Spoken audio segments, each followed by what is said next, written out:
Welcome once again to Belfast and the final to decide who will be the United Kingdom's strongest man for 2007. The action has been dramatic so far. Let's look back.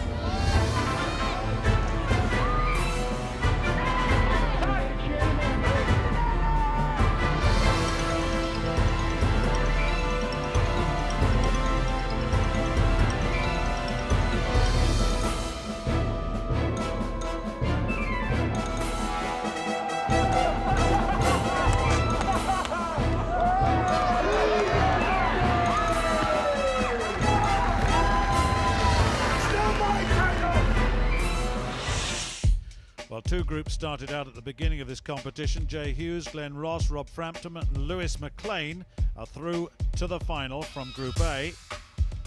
And then we'll move on now to Group B. Jimmy Marcoux, David Meir, Simon Flint and Rich Gorvin through from Group B. They're the 8 finalists on duty today. Well, Rob Frampton, the stone man from Titchfield in Hampshire, Portsmouth's strongest man this year, going very well at the moment. 23 stone, 6 feet tall. Lewis McLean, the next up from Fort William, he's 35, he's a builder, and was third in Scotland's strongest man this year. He's 6 feet 2, 19 stone, 52-inch chest. There's some big fellas around here. Jay Hughes, how well is he going? Hughes then, Hollywood so-called, second in the Southern Counties Championship this year. There's much more expected from him here. But Glenn Ross is the defending champion. The big fella, he won in 2004 and again last year, the daddy of them all. Under pressure though at the moment.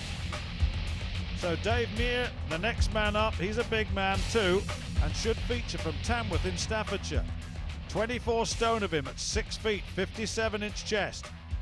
And then Simon Flint. Flint has gone well. He had one poor performance in one of the events, but he's a qualifier, and at 21 stone and 6'4", watch out for him too. Jimmy Marcoux has been a real celebrity here. Terrific character, England's strongest man 2006 and this year. Only 5'11", 21 stone, but a real dynamic competitor. Jimmy Marcoux is followed by Richard Gorvin. Gorvin has gone well, particularly towards the end, from Wimborne in Dorset. He's only been training for 10 months, but watch out for him. First up, the car flip. Let's hear about the rules from Gary once again. This is quite simple. The athlete has to roll the car through 360 degrees twice and then sprint for the line. Once again, it's the fastest man wins. Well, they'll go off in pairs as well, and really this is quite challenging. It demands tremendous strength and athleticism too, so it's not just the big strong people that are going to win this, and it's the turning twice that makes this difficult. It really is. They'll go off in pairs, as I said. The first pair, Lewis McLean and Rob Frampton coming up. There's McLean on the near side. Rob Frampton now, of course, the two pools down to 4 in each have come together for the finals, as you've seen, and now we'll see what Rob Frampton can do. He's a big fella. Yeah, what they have to do now is really, on the first pull the car as fast as they can onto its roof, push it over onto its wheels, run round the other side and do the same back to the line. What do you reckon? Which part of this would you think is the most difficult? The first part, to get the momentum going of the car. Once you've got that, the car will roll. That's the most difficult. Well, this is pretty good, isn't it? I mean, they've had engines taken out, I take it, have they? No, that is a full car. The only thing that's taken out are the glass in the windows. Well, that's pretty fast indeed there, isn't it, from Lewis McLean and Rob Frampton. McLean, well, Frampton at 21.22 and Lewis McLean coming in at 31.50 there. So that's the start, that's the target. Let's have a little bit look at the technique here. Yeah, Rob did well. He managed to get that first pull fast and then just pushed it through. And he showed a good bit of sprint at the end as well. Yeah, Lewis had a little bit of a hold up here, didn't he? Just let the momentum of the car drop, so he had to overcome its inertia again. That's difficult. Yeah, the car came back down him slightly, so that was a double pull, and that would slowed him down quite a lot. Yeah, no, I mean, as Richard Gorvin comes forward, he'll be partnered with Dave Meir. Let me tell you that Frampton's time 21.22 and Lewis McLean 31.50. So this is Dave Meir. 24 stoner. He's a big fella, but he's been doing quite well, qualified quite comfortably for this final. And Tamworth,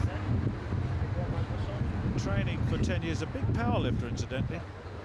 Just under 1,000 kilograms is total on the powerlifting. Now then, here we go. Gorvin on the near side, really motoring now. The idea, of course, as we've said before, this is near, is to keep the momentum of the car going. You have to run right around the other side, get the overcome its inertia, roll it quickly, keep it rolling, and then run past the line. And that was a very, very good performance by Dave Meir in particular. His time coming up at 18.17. Gorvin 20.63. Have another look at this. Gorvin on the near side, just having a little bit of a problem there. Just not quite the fluency that we saw from Dave Meir. Meir really powering that car into action.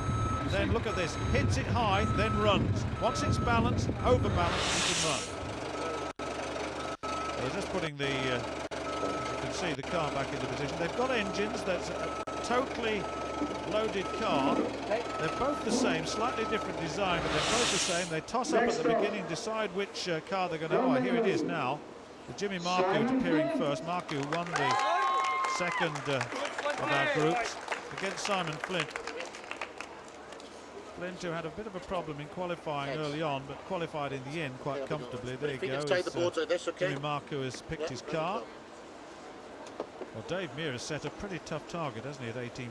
Wonder what Jimmy Marcoux will do. He's demonstrated terrific athleticism. And Simon Flint also is looking very, very good indeed. These two absolutely neck and neck at the moment. And that is quick. And Flint just beats Marcoux. And Flint's time, under 16, it's 15.50. That's pretty useful. Jimmy Marcoux, 16.31. Well, that's pretty tough. So they're the fastest two times. Absolutely. Look at this. The momentum he's achieving with that. And then, actually, he was a bit late even, making his run. Lost his hat. He's a bit late making his run for the line. He could have been even quicker than that, but 15.50. He'll take a lot of beating. Well, Glenn Ross and Jay Hughes, the final pairing then in this first event. Jay Hughes has had a pretty good time coming out on top in the first group. A very strong finish to his day in qualification. But Glenn Ross, there's the toss again. As you are then, this car, doesn't matter to me, he says, but I just wonder how much athleticism we shall see from Glenn Ross. He's been looking a bit tired. He's fifth in the last two events in his qualification, although he qualified quite comfortably. Look at this. Ross is absolutely flying at the moment, but so is Hughes. And Hughes just behind Ross. Look at Ross. Ross is going very strongly. And actually, Hughes waited far too long there. And Ross's time, let's just have a look at it. 16.98. It's the third fastest. Jay Hughes at 18.97, and I reckon that makes him fifth fastest. Just a little look again at this. Really motors to get that going, doesn't he? Look at that continuity of movement. As soon as the car reached the high point, over it went. There's the difference. Look, you can see from that shot. Technically, Hughes was at fault there. But Flint, look, leads it, 15.50. He's got 8 points from Marcoux on 7, Ross on 6, Meir on 5. Well, first blood then to Simon Flint, but next the brick deadlift. Let's take a break.